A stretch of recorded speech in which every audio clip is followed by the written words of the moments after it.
हरे कृष्णा। पितृपक्ष श्राद्ध बड़ा पावन पवित्र मास पवित्र पक्ष चल रहा है, जिससे हम श्राद्ध पक्ष भी कहते हैं, पितृपक्ष भी कहते हैं। इन दिनों हमें हमारे पितरों को स्मरण करना, पितरों को याद करना और पितरों की याद में पितरों के लिए हमें कुछ न कुछ बहुत कुछ करना, यह हम सब पुत्रों का धर्म है, कर्तव्य है। कि कई बार कुछ लोग यह सोचकर या यह कहकर टाल देते हैं कि यह सब तो अंधश्रद्धा है। हमारे यहाँ पूरा वैदिक वाग्मय की शास्त्र साइंस के ऊपर डिपेंड है। यदि शास्त्र को पढ़ें समझें तो यह सारी बात भली भांति आपको समझ में आ सकती है। लेकिन कि यह श्राद्ध क्या होता है, क्यों होता है, कैसे होता है, इस पर कोई वैदिक और साइंटिफिक रीजन है? हम देखते हैं कि जैसे भगवान कृष्ण भगवद गीता में कहते हैं, ममेवांशो जीव लोके जीवभूतो सनातनो। इस पूरी बात को समझने के लिए पहले यह तो समझना होगा कि हम आत्मा हैं। अब लोग यही पर अटक जाते हैं, मतलब यही नहीं जानते हैं कि हम आत्मा और यह शरीर अलग है। तो फिर यह श्राद्ध पितृपक्ष के लिए बहुत दूर की बात है।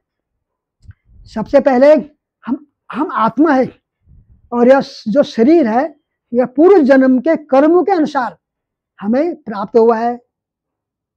हम सबको किसी न किसी परिवार में, किसी न किसी समाज में या किसी न किसी माता पिता के पुत्र के रूप में इस आत्मा को इस धरती पर जन्म लेना होता है। यद्यपि आत्मा स्वतंत्र है, परंतु इस आत्मा को जन्म देने के कारण, इस आत्मा की शरीर का पालन पोषण करने के कारण कि एक पुत्र को अपने माता पिता के साथ एक संबंध बन जाता है और इस संबंध के कारण दोनों एक दूसरे के प्रति कर्तव्य हो जाता है। और यह बात सत्य है कि आत्मा स्वतंत्र अकेले आती है, चली जाती है, लेकिन यह आत्मा कुछ समय के लिए जिस जीव के साथ रहती है उनके साथ कुछ विशेष संबंध हो जाता है, कुछ लेन देन का संबंध हो जाता है। अब क्या होता है कि संसार में मनुष्य रहता है, जीता है, अच्छे बुरे कर्म करता है और फिर उसकी मृत्यु हो जाती है। मृत्यु के समय अब भगवद गीता के अनुसार भगवान कृष्ण कहते हैं कि उनके 3 गति होती है।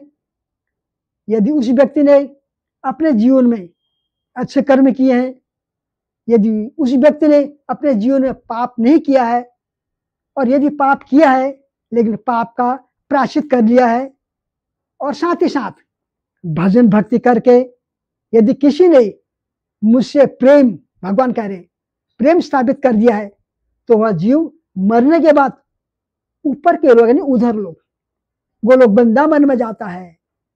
जो श्री राम भगवान की भक्ति करता है वो भी परलोक जाता है, लेकिन लोग अलग अलग हैं, साकेत लोग जाता है। भगवान कृष्ण की ऐश्वर्य, पूरी विष्णु की भक्ति जो भगवान कृष्ण के भाव में यदि कोई भक्त करता है, जैसे नंद यशोदा, जैसे गोपियां, जैसे श्रीधाम सुदामा दीपसका, इन सब ने ब्रज भाव में यदि कोई व्यक्ति करता है टॉप मोस्ट सबसे ऊपर गोलोक वृंदावन को प्राप्त करता है, भगवान कहते हैं। दूसरी बात है कि कोई व्यक्ति ने भजन भक्ति नहीं किया, लेकिन जो पाप किया है उस पाप उसने इसी जन्म में खत्म कर दिया है और पुण्य जमा किया, ऐसे व्यक्ति को सीधे स्वर्गलोक भेजा जाता है। कृष्ण गीता में 2 प्रकार के लोगों की बात करते हैं। रजोगुणी व्यक्ति संसार में फंसा रहता है, तमोगुणी जो है वो इस संसार में फंसेंगे, लेकिन नरक की नीचे की हो ना उग्र यातना और दंड सहन करना होगा, निम्न योनि में जाएंगे। कुछ लोगों ने भजन भक्ति की, परंतु भजन उनकी अधूरी रह गई है, जैसे हम लोग। तो भक्ति जिनकी ओर से रह चुकी है वह मरने के बाद न ऊपर न नीचे कहीं नहीं आएगा। वो जिसकी भक्ति अधूरी रह गई है, जैसे हम लोग, हम सब लोग भजन कर रहे हैं, तो हम मरने के बाद सीधे तुरंत मनुष्य योनि में वापस आएगा। वह किसी पवित्र परिवार में, धनी परिवार में या भजन करने वाले परिवार में, जहां पर उनको ज्यादा संघर्ष ना करना पड़े, कोई मेहनत नहीं करनी पड़ेगी, जहां उनके लिए भक्ति का मार्ग हाईवे की तरह खुला है और इसी जन्म में भगवान को प्राप्त कर रहे हैं। परंतु यदि कोई व्यक्ति संसार में जीवन भर पाप करता रहा और अपने पापों का प्रायश्चित नहीं कर सका, तो फिर जीवन में भजन नहीं किया, भक्ति नहीं किया, तो ऐसा व्यक्ति मरने के बाद उसकी क्या गति होती है, कुछ मात्रा में श्रीमद् भागवत में बताया गया है और विस्तार से यही सुनना हो तो गरुड़ पुराण में बताया गया है। दुर्भाग्य है हमारे देश में गरुड़ पुराण मरने के बाद सुनता है, लेकिन गरुड़ पुराण जीते जी यदि सुन ले तो बच्चों को पीछे गरुड़ पुराण में बैठाने की जरूरत ना पड़े।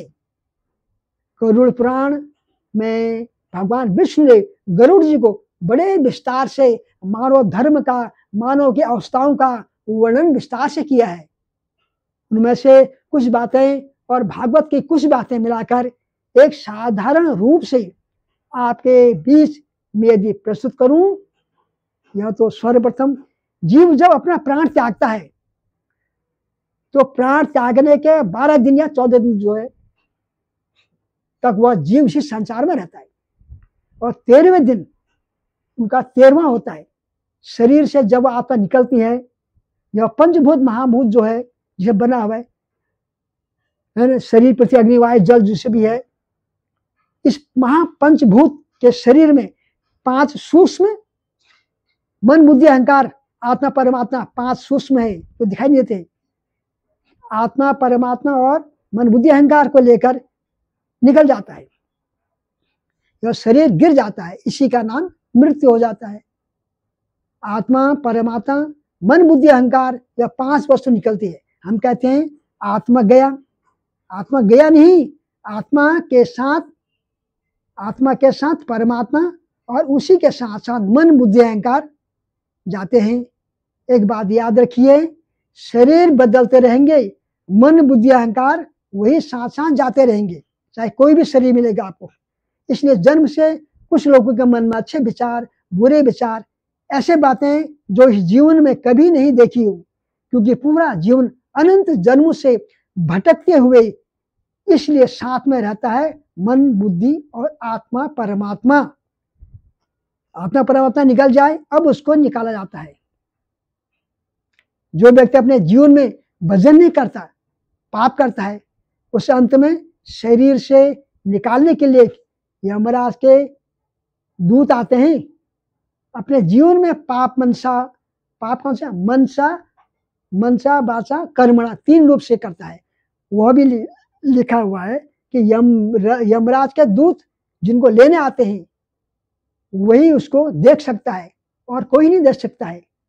लेकिन हमारे देश में कुछ कहावत है कि गाय और कुत्ता शायद उनको देख सकता है, लेकिन ऐसी कहावत बड़े बुजुर्ग कहा करते हैं।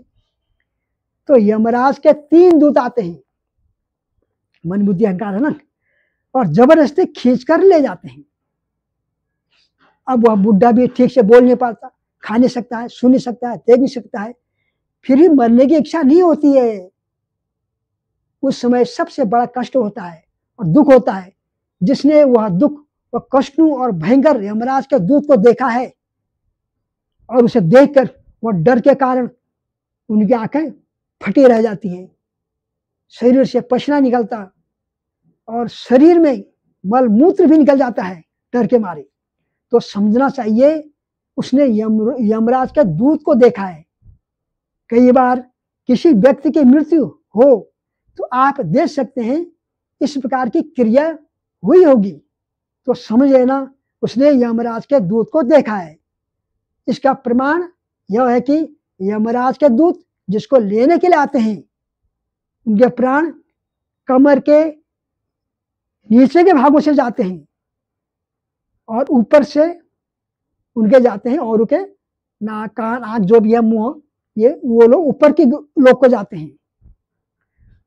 नरक में जाने वाले को नीचे के अंगों से एक गरुड़ पुराण में स्पेशल वर्णन किया हुआ है। जिस दिन मृत्यु होती है उस दिन की उस जीव को निकालकर तुरंत यमराज के दूत उसे यमराज के पास ले जाते हैं। मृत्यु के सेम डे, उसी दिन यमराज के पास जाकर आ जाता है वापस। वह यमराज के पास वह नरक आदि का दर्शन करा लेता है कि तुम्हें यह करना है, और वहां से फिर ऐसी व्यवस्था की है कि दौड़कर वापस उसी स्थान पर जहां शरीर छोड़ा उसने, जहां मृत्यु हुई है, वहां भेजा जाता है। अब इसको दो तरीके से आप समझ सकते हैं। या तो जीव जो मरा हुआ है वहां जाकर वापस आया, या फिर यमराज के दूत ने यहीं पर उनको वह दृश्य यहीं से लाइव दिखा दिया हो कि वहां क्या होने वाला है तुम्हारे साथ। इसलिए वह जीव यहां बैठा रहता है, और वह कितने दिन तक, 12 से 14 दिन तक वह जीव जहां मरा है वहीं पर रहता है। और फिर हमारे देश में यह साइंस है कि वह जीव शरीर से निकलकर वही आजू बाजू में होता है। 12 से 14 दिन में हमें भागवत कथा बोलना चाहिए, सुनना चाहिए, यह अच्छी बात है। लेकिन जीते जी यह भागवत कथा सुना करें तो सबसे अच्छी बात है। लेकिन हम फिर बाद में भागवत कथा, कीर्तन, यह सब कुछ रखते हैं ताकि मरने के बाद भी उनकी चेतना आजू बाजू में है। शरीर त्यागने के बाद जो आत्मा होती है उसे प्रेत कहते हैं। प्रेत एक ऐसी अवस्था जिसके पास शरीर नहीं होता है, वो खा भी नहीं सकता है, बिना शरीर के वो कहीं जा नहीं सकता है, जा सकता है लेकिन खा भी नहीं सकता है। और वह बस देखता है, मेरे बच्चे क्या कर रहा है, मेरा बेटा क्या कर रहा है, क्या सोच रहा है, क्या हुआ, जान छूटी, फिर रो रहे हैं या फिर मेरे लिए कुछ सत्कर्म कर रहे हैं, श्राद्ध पिंडदान कर रहे हैं, नहीं कर रहे हैं, प्रयास मेहनत, यह सब कुछ देखता हो प्रेत। और यह सब देखने के बाद तो वह सब कुछ देखते हैं और फिर निर्णय करते हैं। और फिर 14 दिन के बाद यमराज के दूत आते हैं, जो सत्कर्म किया सो किया। पिंडदान जब होता है तब यमराज के दूत आते हैं और उसे यहाँ से लेकर जाते हैं। गरुड़ पुराण में भगवान विष्णु कहते हैं उस जीव को यहाँ से 10,000 योजन दूर पृथ्वी से दक्षिण भाग में, पृथ्वी के नीचे पितरलोक में, एक पितरलोक अलग से लेकर आता है। तो यह जो प्रेत है 14 दिन के बाद पितरलोक में जाएंगे। लेकिन पितरलोक क्या है? पितरलोक एक ऐसा वेटिंग एरिया है, इंतजार, लाइन लगी वहां। पितरलोकों के बाद वहां पर वेटिंग करके उससे यमराज के ऑफिस में जाना होता है। यमराज के दरबार में, वह जो यमराज का दरबार, जो यमराज का ऑफिस है, वो कोर्ट की तरह है, अदालत। कोर्ट में यहाँ यमराज जी होते हैं, चित्रगुप्त होते हैं। 1 बाय 1 पितरलोक में बैठे यमराज के कटघरे में खड़ा किया जाता है, एक एक करके। फिर यमराज और चित्रगुप्त, देखिए यमराज के साथ हमारा सारा हिसाब किताब होता है चित्रगुप्त के पास। इसने इतनी मुर्गी पकाकर खाया, कितने अंडे खाए, कितना लीटर शराब पिया, सारा हिसाब यमराज के पास होता है। और यमराज उनके सारे पाप कर्मों को देखकर फिर वह दंड निश्चित करता है। फिर उसको नरक में भेज दिया जाता है। उस पितरलोक में ऐसा स्थान है, उस पितरों के जो देवता है उनका नाम है आयरम्मा। हमारे पूर्वज, हमारे पितर लोग वहां बैठे हैं। अब यहां पर यह प्रश्न होगा कि हमारे पितरों को कितने समय तक बैठाना पड़ेगा, आप कितने दिन तक रहते हैं? कोई समय नहीं जानता है। वेटिंग 5 साल की भी हो सकता है, 50 साल की भी हो सकता है, 100 साल भी हो सकता है, 5,000 साल भी हो सकता है। कितने साल तक बैठे उसका कोई यह नहीं है। इसलिए हमें तो यह पकड़कर चलना चाहिए कि जब हम जाएंगे, हम मरेंगे ना, तो हमारे मित्र, हमारे पूर्वज उसी बेटी एरिया में हमको दिखाई देंगे, हम मिलेंगे उसी पितरों को। आप साल भर भूखे रखोगे तो वह क्रोधित हो जाएंगे। इसलिए उन पितरों को प्रसन्न करने के लिए इस साल भरपेट भोजन की व्यवस्था करने के लिए हमें उनको श्राद्ध करना चाहिए, भोजन कराना चाहिए। और जब हम यहाँ पर श्राद्ध करते हैं भोजन कराते हैं तो पितरों को यह सारा फल वह प्राप्त हो जाता है। तो यह शास्त्र की सटीक व्यवस्था है। और यदि हम श्राद्ध चूक गए, श्राद्ध नहीं कराए, तो पितर बहुत दुखी होते हैं, तो बिल्कुल विद्रोह करेंगे। माता पिता बच्चों का कभी बुरा नहीं सोचते हैं, लेकिन साल भर में उनको भोजन न मिले, कितने दुखी होंगे। जिस पितरों ने हमको जन्म दिया, जिस माँ बाप ने हमारा भरण पोषण किया, पालन किया, जिसने हमको पढ़ाया लिखाया बड़ा किया, कि इस आशा से कि यह हमारी गति को सुधारेगा, इसलिए हमारे देश में जो संतान उसे पुत्र कहते हैं। पुत्र क्योंकि पूत नामक नर से जो तार देता है, पितरलोक से जो पितर से लोक से तारे उसे पुत्र कहते हैं। पुत्र वो है जो श्राद्ध करता है, जो पितृपक्ष को मानता है। बाकी आपने अपने आपको पुत्र कहने का अधिकार नहीं है। इस श्राद्ध पक्ष में कुछ लोग श्राद्ध करते हुए, कुछ लोग नहीं करते हैं। जो श्राद्ध करते हैं, करते होंगे, उनके पितरों को तो बहुत अच्छा सा भोजन मिलता होगा। और बाजू में कोई पितर बैठा होगा, उसके बेटे ने श्राद्ध नहीं किया, तो कितना दुख होगा।